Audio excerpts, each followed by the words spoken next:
I discovered my mother had been slowly poisoning me for 3 years, and my sister knew the entire time. That Thanksgiving dinner changed everything. What started as a typical family gathering, the smell of turkey wafting through the house, my cousins arguing over football games, my grandmother's endless stories about her youth, turned into the most horrifying revelation of my life.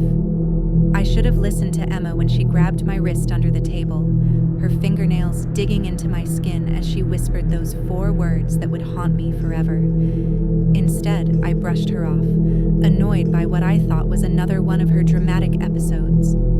2 hours later, I was doubled over in agony, and the pieces of a puzzle I'd been unknowingly collecting for years finally clicked into place. Life before that dinner felt normal, whatever normal means in a family like mine. I was 28, finally getting my life together after a rocky few years. I'd moved back home temporarily to save money for my own place, and honestly, things seemed to be going well. Mom had always been the doting type, maybe a little too involved in my life, but I chalked it up to empty nest syndrome since Emma moved out for college. She'd pack elaborate lunches for my work, insist on cooking my favorite meals, and always have a cup of her special herbal tea ready when I got home from my evening jogs. "You look tired, sweetheart. Let me make you something to help you sleep better." That was Mom's constant refrain. She had a remedy for everything: headaches, stress, digestive issues. Our medicine cabinet looked like a health food store, packed with supplements and tinctures she'd researched obsessively online. Emma, my younger sister by 4 years, had always been the rebel. She'd moved 3 states away for college and rarely came home, claiming she was too busy with her studies. When she did visit, there was always this weird tension between her and Mom. They'd have these hushed conversations that would stop the moment I entered the room. I thought it was typical mother-daughter stuff. Emma had always been dramatic, always convinced that everyone was out to get her. She'd gone through a phase in high school where she was convinced our neighbors were spying on us, and another phase where she thought her teachers were conspiring against her grades. So when she came home for Thanksgiving that year, looking pale and jumpy, constantly checking her phone and barely eating, I figured she was just stressed about her senior year. I had no idea she was carrying the weight of a secret that would destroy our family. The calm before the storm never feels calm in retrospect. It feels like willful blindness. Thanksgiving dinner was Mom's masterpiece that year. She'd been cooking for 2 days straight, the house filled with the warm scents of sage, cinnamon, and roasted turkey. The dining room table groaned under the weight of her spread. Turkey with all the fixings, 3 types of pie, her famous stuffing, and that special cranberry sauce she'd been perfecting for years. Emma arrived just as we were sitting down to eat, her hands shaking as she hugged me hello.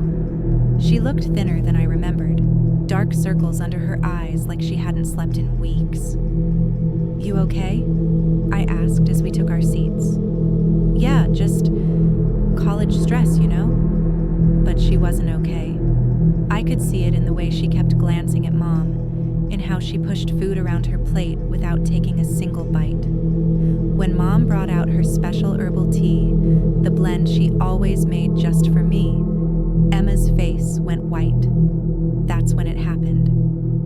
As I reached for my cup, Emma's hand shot out, gripping my wrist with surprising strength. Her nails dug into my skin as she leaned in close, her voice barely a whisper. "Don't eat anything." I stared at her, confused and irritated. Mom was watching us from across the table, her smile tight and forced. The room felt suddenly too warm, too small. "What are you talking about?" I whispered back. "Please, just trust me. Don't eat or drink anything." "Emma, you're being ridiculous. It's Thanksgiving dinner." I pulled my hand away, annoyed by what I thought was another one of her paranoid episodes. Mom was still watching, her eyes moving between Emma and me like she was trying to read our lips, to prove a point. God, I wish I could take this back. I picked up my teacup and took a large, deliberate sip. The herbal blend tasted the same as always, slightly bitter with hints of chamomile and something else I could never quite identify. Emma's face crumpled. She looked like she was about to cry, but she just pushed back from the table and mumbled something about using the bathroom. Mom's smile returned to normal, and she began chatting about holiday plans as if nothing had happened. I ate everything on my plate that night. The turkey was perfect, the stuffing divine, and I had 2 cups of that special tea. For the first hour after dinner, I felt fine, relaxed, content, grateful for my family. Then my stomach began to burn, and everything I thought I knew about my life started to unravel. Looking back, I can trace the pattern to 3 years ago, right after my father died. Dad's sudden heart attack had devastated all of us, but it seemed to break something fundamental in Mom. She became obsessed with health, with protecting what remained of her family. At first, it seemed like normal grief behavior. She started researching natural remedies, bought books about holistic healing, and joined online forums about preventive medicine. She was convinced that Dad's death could have been prevented if only he'd taken better care of himself, if only she'd paid more attention to the warning signs. "I won't lose another person I love to preventable illness," she'd say, her eyes taking on that fervent glow that should have been my first red flag. The changes in my health started subtly. I began experiencing these weird episodes, dizziness, nausea, fatigue that would hit me out of nowhere. My doctor ran tests, but everything came back normal. He suggested stress, recommended I take time to grieve properly. Mom was so attentive during these episodes, so caring. She'd make me special teas, bring me homemade soups, and sit by my bed reading to me like I was a child again. In a twisted way, being sick brought us closer together after Dad's death had left such a void. What I didn't know then was that Emma had started to notice things during her brief visits home. She'd told me later that she'd caught Mom researching symptoms online, not how to treat them, but how to cause them. She'd found lists of herbs and supplements that could mimic various illnesses, detailed forums discussing natural ways to create dependency. The first time Emma tried to tell me, I dismissed her concerns as sibling rivalry. Emma had always been jealous of my close relationship with Mom, especially after Dad died. When she started asking weird questions about my health, about what Mom was giving me, I thought she was trying to drive a wedge between us. "Don't you think it's weird how you only get sick at home?" Emma had asked during one of her visits. "That's not true," I'd replied, though even then, a small part of me wondered. "When's the last time you felt sick during one of your business trips?" I couldn't answer that question, because the truth was, I never got sick when I traveled for work. I never got sick when I visited friends. My mysterious illness only struck when I was home, when I was eating Mom's food and drinking her specialties. Emma had spent months trying to gather evidence, trying to figure out what Mom was doing to me. She'd even stolen one of my tea bags once and had it tested at her college's chemistry lab. The results showed traces of things that shouldn't have been there. Mild toxins from plants that could cause nausea and fatigue in small doses. But when Emma brought this to me, I'd accused her of trying to turn me against Mom during our time of grief. I told her she was jealous, paranoid, that she needed therapy. I'd chosen to believe that my sister was having some kind of breakdown rather than accept that my mother might be poisoning me.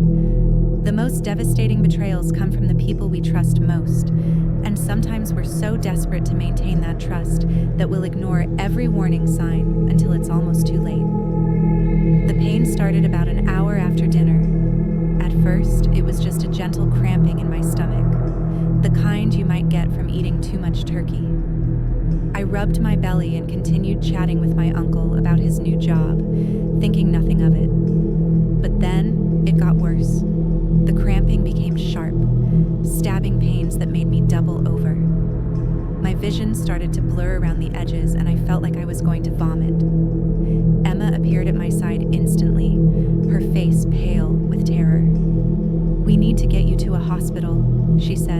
grabbing my arm. "It's just food poisoning," Mom interjected, moving between us. "He probably ate too fast. I'll make him some ginger tea to settle his stomach." The look that passed between Emma and Mom in that moment was electric, with unspoken conflict. Emma's jaw was set with determination, while Mom's expression held a dangerous edge I'd never seen before. Emma turned to our relatives, her voice shaking but resolute. "Call 911. Now."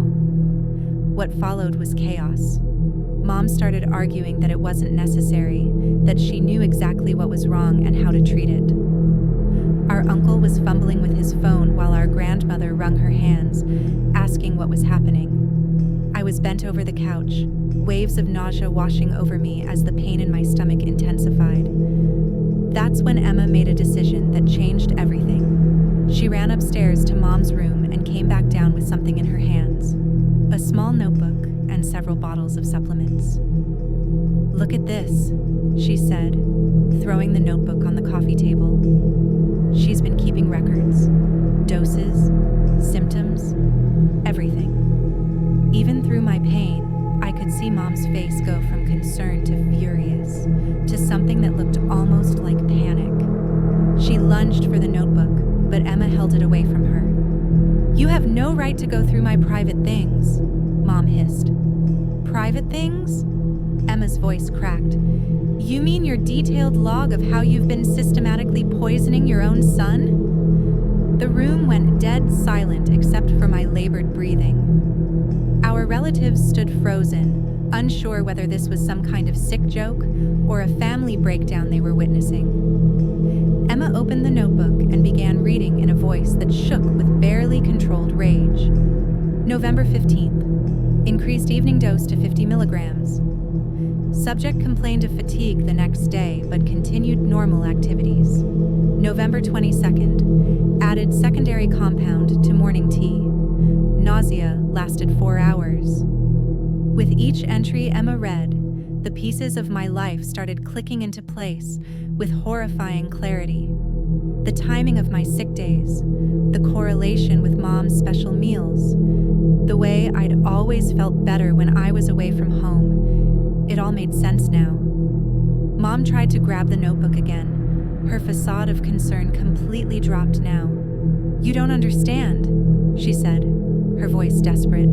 "I was helping him. He was getting too independent, too willing to take risks. After what happened to your father, you were making him sick," Emma screamed. "You were poisoning him so he'd stay dependent on you." By this point, the paramedics had arrived and I was semi-conscious on the couch. As they checked my vitals and started an IV, I could hear Emma explaining the situation to them, showing them the notebook and the bottles of supplements. One of the paramedics looked at the notebook and immediately called for additional backup. "We need to get him to the hospital immediately," he said, "and someone needs to call the police." As they lifted me onto the stretcher, I caught Mom's eye. She wasn't looking at me with concern anymore. She was looking at me with resentment, like I had betrayed her by getting caught rather than her betraying me by poisoning me. Emma climbed into the ambulance with me, still clutching that damning notebook. As we pulled away from the house, she took my hand and whispered, "I'm so sorry I didn't stop this sooner. I tried to tell you, but I didn't know how to make you believe me." Through my haze of pain and medication, I managed to squeeze her hand. "You tried to warn me tonight," I whispered back. "I should have listened." The notebook contained 3 years' worth of entries.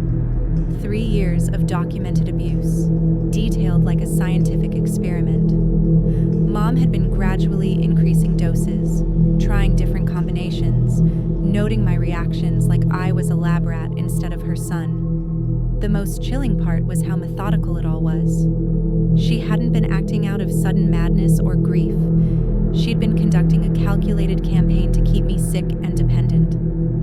The supplements she'd been giving me contained everything from excessive amounts of certain minerals that could cause nausea to trace amounts of toxic plants that would create chronic fatigue. As the ambulance raced toward the hospital, I realized that the mother I thought I knew had never existed, and the sister I dismissed as paranoid had been trying to save my life. 2 days later, after the doctors had flushed the toxins from my system and confirmed what Emma's evidence had suggested, Mom showed up at the hospital. She'd been staying with my aunt since the police had cordoned off the house as a crime scene, and she looked haggard, her usually perfect appearance disheveled, her eyes red-rimmed from crying. Emma was in the chair beside my bed when Mom walked in. The tension was immediate and palpable.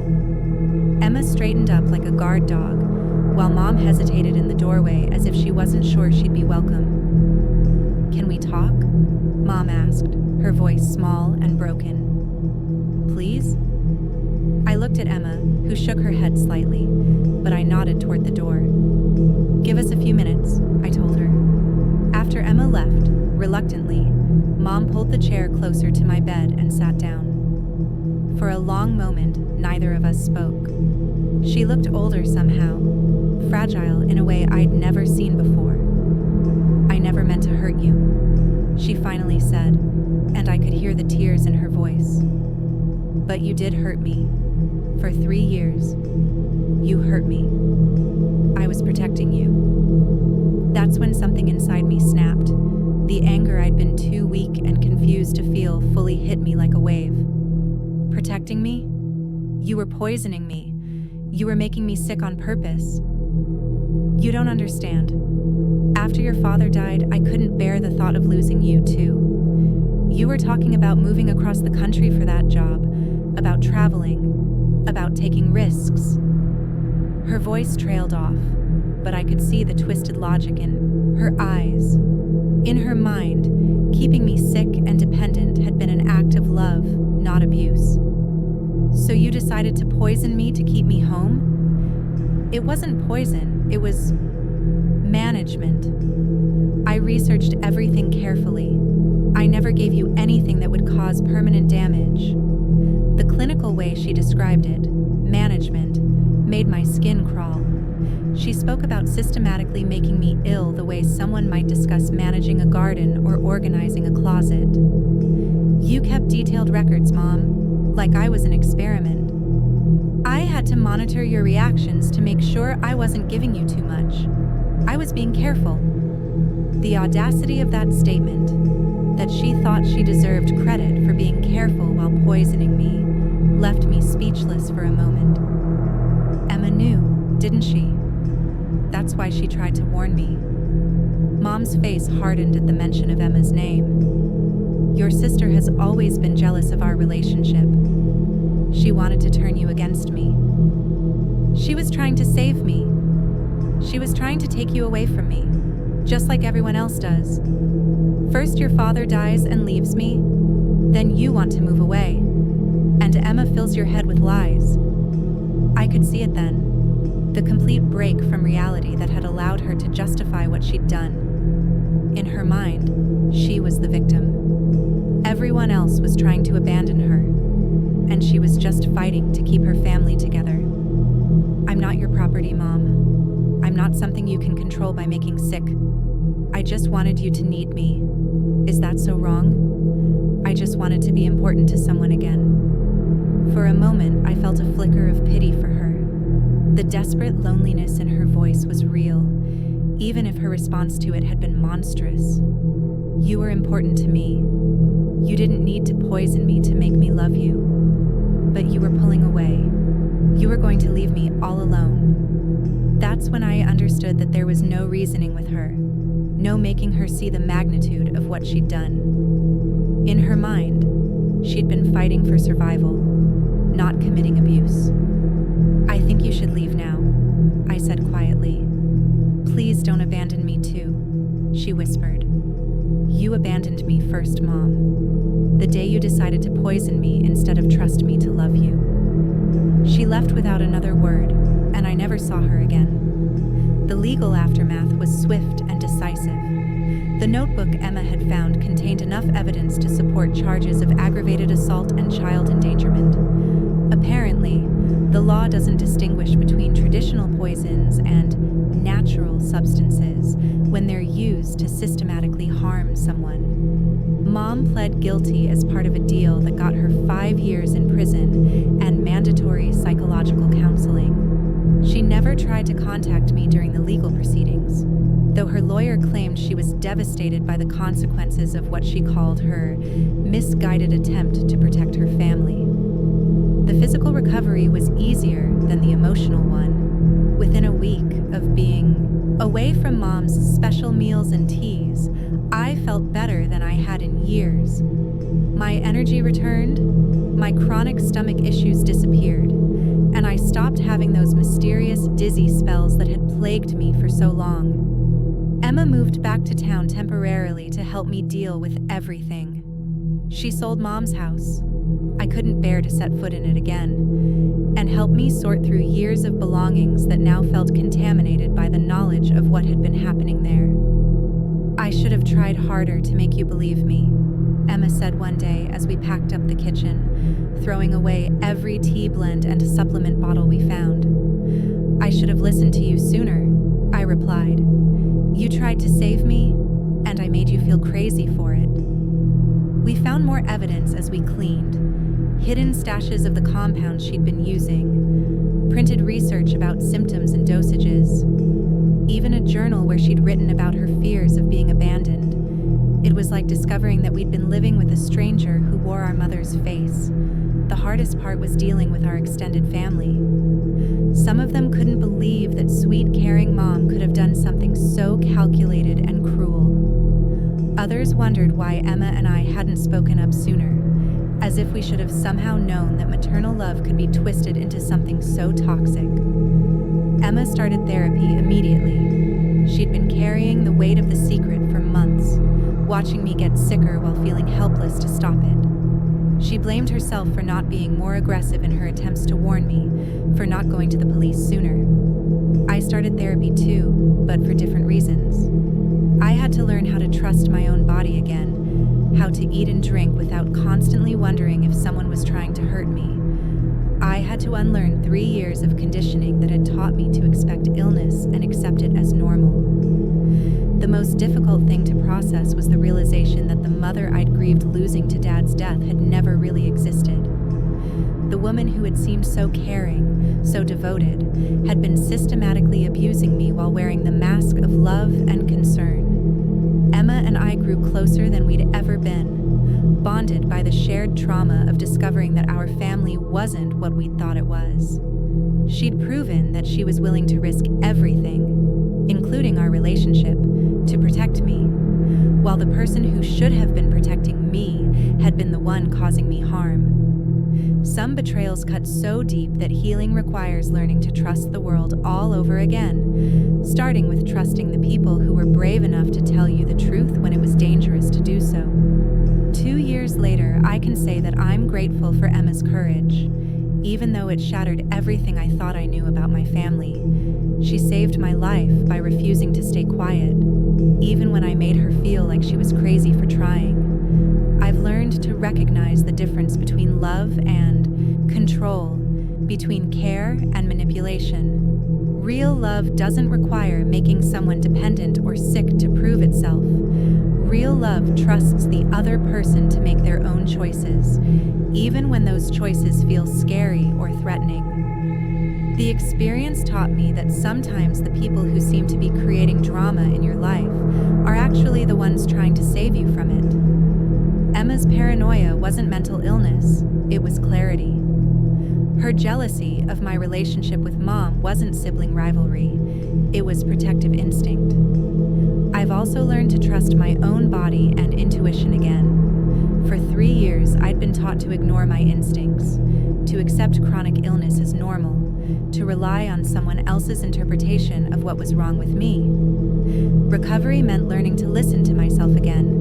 The relationship I have with Emma now is deeper and more honest than any family relationship I've ever had. We don't just love each other. We've proven that we'll fight for each other, even when it's difficult or dangerous. I still struggle sometimes with trusting new people, especially in caretaking situations. When friends offer to cook for me, or when I'm sick and people want to help, I have to fight the urge to be suspicious. But I'm learning that not everyone who offers care has ulterior motives. Most importantly, I've learned that family isn't just about blood.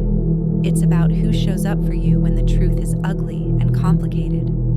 Emma showed up. She risked our relationship to tell me a truth I didn't want to hear, and in doing so, she proved what real family loyalty looks like.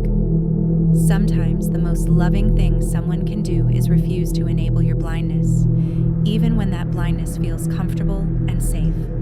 So here's my question for all of you. If you suspected a family member was being abused, but they refused to believe you and got angry every time you brought it up, how far would you go to save them? Emma risked everything: our relationship, our family's stability, my trust in her, to expose the truth. Some people have told me she should have gone to the police sooner, without trying to convince me first. Others say she did exactly the right thing by gathering evidence and waiting for the right moment. What do you think? Did Emma handle this situation correctly? Or would you have done something different? And how do you tell the difference between someone who's genuinely trying to help you and someone who's trying to control your life? Drop your thoughts in the comments. I read every single one.